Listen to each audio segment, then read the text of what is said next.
वास्तव में हमें अंधकार को हटाना ही नहीं पड़ता। जब हमारे जीवन में रोशनी का किरण आता है, प्रकाश छाती है, तब अंधकार स्वतः ही मिट जाती है। वास्तव में अंधकार को दूर किया नहीं जा सकता, परंतु अंधकार से दूर अवश्य रहा जा सकता है।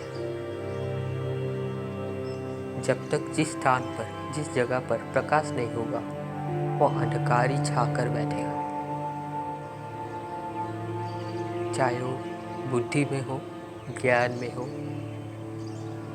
या किसी भौगोलिक जगह पर हो। अगर आप किसी विषय में अज्ञात हैं, इसका मतलब ये है आप उस विषय में अंधकार में जी रहे हैं। और जब उस विषय का ज्ञान प्राप्त कर लेंगे, यानी उसमें प्रकाश आ जाएगा, तब फिर उस विषय की अंधकार रूपी रूप मिट जाएगी। मैं सही कह रहा हूँ ना दोस्तों? वास्तव में अंधकार से कभी लड़ा नहीं जाता। अंधकार से दूर हुआ जा सकता है। आप अपने जीवन में प्रकाश डालो, अंधकार दूर हो जाएगा। जिस प्रकार एक गहरा गुफा में अंधकार भरा होता है, परंतु वहाँ से अंधकार मिटाया नहीं जा सकता। क्योंकि ना दोस्तों, जब तक ये संसार रहेगी, इस संसार में तब तक रोशनी और अंधकार दोनों ही रहेगी। क्योंकि ये संसार द्वैत भाव से चलता है। यह सब कुछ जुड़वा होता है। जहाँ सुख होता है वहाँ दुख भी होता है। सुख दुख दो भाई बहन है। ठीक उसी प्रकार रोशनी और अंधकार दो भाई बहन है। जो गलत चीज़ होता है, जो अंधकार रूपी होता है, उसे चुनना नहीं पड़ता, वो स्वतः ही आ जाती है। परंतु सही चीज़ के लिए हमें कार्य करना पड़ता है, परिश्रम करना पड़ता है। जिस प्रकार एक खाली मैदान पर, एक खाली खेत पर अगर कुछ बीज बोया ना जाए, अगर उस पर किसी का ध्यान ही नहीं जाए, तो वहाँ पर स्वतः ही समय के साथ साथ खरपतवार, घास फूस आदि इत्यादि अनावश्यक चीज़ें उग उठेगी, जो हमें चाहिए ही नहीं। क्योंकि जो भी अनावश्यक चीज़ होती है, नकारात्मक चीज़ होती है, जो हमारे जीवन के लिए स्वस्थकारी नहीं होती है, वो स्वतः ही आ जाती है। उसके लिए कोई प्रयास नहीं करना पड़ता। और इसीलिए इस संसार को दुखालयम कहा गया है। दुखालयम अशाश्वतम, अर्थात दुख तो आएगा, चाहे कुछ भी कहो, दुख तो आएगा, परंतु वो सदा के लिए नहीं आएगा। आएगा फिर चला जाएगा। दुख के बाद फिर सुख आएगा, फिर उसके बाद फिर दुख आएगा। यानी शाश्वत नहीं है, सनातन नहीं है, वो आता जाता रहेगा। इसीलिए हमें ना सुख की ओर, ना ही दुख की ओर आगे बढ़ना चाहिए। क्योंकि जब आप सुख की लालसा करते हो, तब स्वतः ही जिस चीज़ से आप सुख प्राप्त करते हो, उस चीज़ का हमारे से दूर होने के बाद स्वतः ही हमें दुख प्रदान होता है। इसीलिए जब हम अपना कर्तव्य करें, कर्म करें, अपने धर्म के प्रति ध्यान दें, सुख दुख से अलग हो जाए, सुख दुख की आशा ही ना रखें। और जब वास्तव में सुख दुख की आशा नहीं रखता, वो आनंद में जीता है। आनंद सिर्फ आध्यात्मिक दुनिया में होती है। वह अद्वैत भाव से चलता है और सब एक समान होता है, एक आकार होता है। परंतु यहाँ पर द्वैत भाव से चलता है। जहाँ सफलता होती है, वह निराशा भी होती है।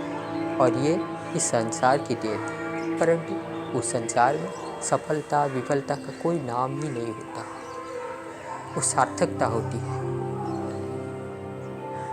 वहाँ पर जीवन तृप्त होता है। ये जीवन, यहाँ पर संसार में जीवन तृष्णा से भरी हुआ है। यहाँ पर लोग सब अपनी कामना इच्छा से चलायमान है, अपनी तृष्णा के पूर्ति हेतु कार्य करते हैं। परंतु वो लोग वहाँ पर सब संतुष्ट भरे हुए हैं। और वास्तव में दोस्तों, वो लोग या ये कोई लोग नहीं होता। वास्तव में इस संसार में सत्य जनों का संग ही स्वर्ग होता है और सांसारिक विषय से लिप्त होने मनुष्य का संग करना ही नर्क होता है। स्वर्ग आपको शांति प्रदान करता है, आपको आनंद में रखता है। वही नर्क आपको शांति नहीं या तो तृष्णा से सफलता की ओर दौड़ाए मान रखेगा, कुछ पाने के लिए अग्रसर करेगा, कभी जीवन में सार्थकता नहीं लाएगा, संतुष्ट नहीं भरेगा। या फिर अगर निम्न श्रेणी के मनुष्य का संग मिल जाए तो आपके चारों ओर नकारात्मक विचार फैल जाएगा। मैं सही कह रहा हूँ ना दोस्तों? वास्तव में मनुष्य जीवन का लक्ष्य है दिन प्रतिदिन समय के साथ अपनी चेतना को उच्च श्रेणी पर ले जाना। जो अपने चेतना के स्तर को बढ़ाता है, वास्तव में वही श्रेष्ठ मनुष्य होता है। सभी चीज की ओर धर्म में दृष्टि रखो। धर्म अनिवार्य होता है, आवश्यकता नहीं। धर्म को धर्म के लिए लगा, धर्म के लिए नहीं होता।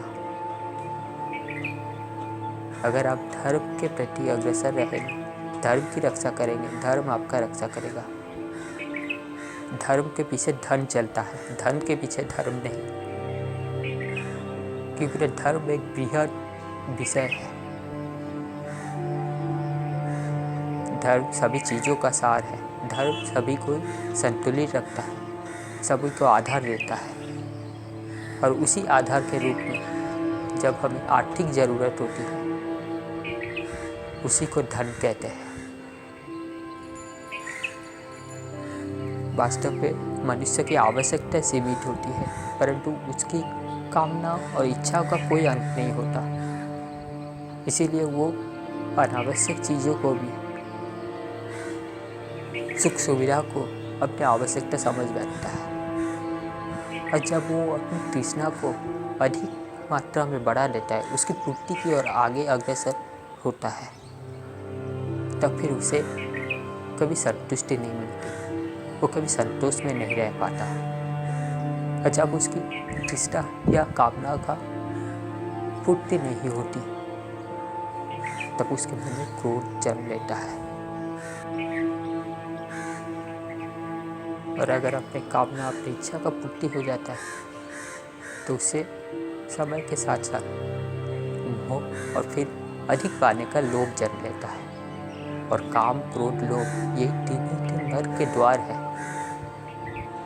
काम, क्रोध, लोभ, मद, मात्सर्य और ईर्ष्या, इन 6 चीज़ों को हमें जितना जल्दी हो सके अभी से अभी त्याग कर देना चाहिए।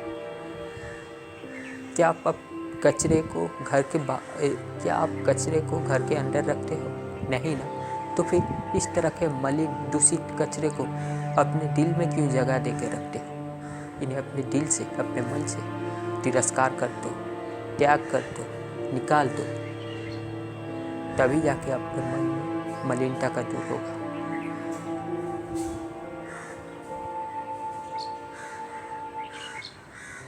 मन स्वच्छ होगा, मन में शांति आएगी।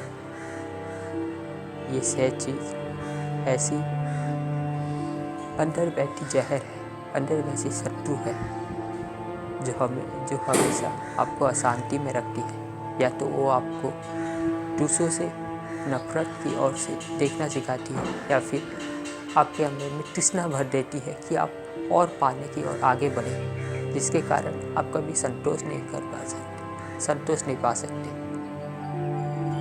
तृष्णा रखो तो ज्ञान के प्रति रखो, उच्च श्रेणी के ज्ञान के प्रति। ज्ञान का कोई नाश नहीं होता और ना ही इसे कोई चोरी कर सकता है। और इन नाशवान भौतिक चीज़ों से क्या तृष्णा, इनसे क्या मोह रखना। उपकरण से कभी मोह नहीं रखा जाता। ये सांसारिक चीज़ें सब उपकरण होती है, एक आत्मा को उसके लक्ष्य तक प्राप्त करने हेतु। उपकरण को लक्ष्य मत मान लेना, इसकी उपयोगिता करो। और हाँ, धर्म में उपयोगिता, दुरुपयोग मत करो। अगर अधिक है तो उसे दान में दे दो, या फिर जिसे चाहिए उसे दे दो। इससे तुम्हें भी पुण्य मिलेगा और दिल में संतोष भरा होगा। तो अंत में यही कहूँगा दोस्तों, अंधकार से कभी लड़ा नहीं जा सकता, ना ही अंधकार से पीछा छुड़ाया जा सकता है, बल्कि अंधकार को दूर करने हेतु हमें अपने जीवन में प्रकाश लाना होता है।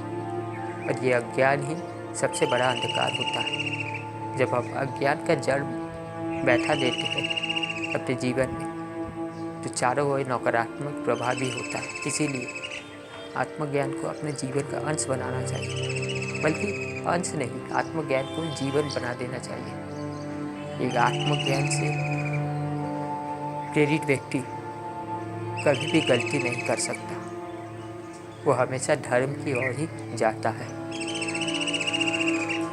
धन्यवाद।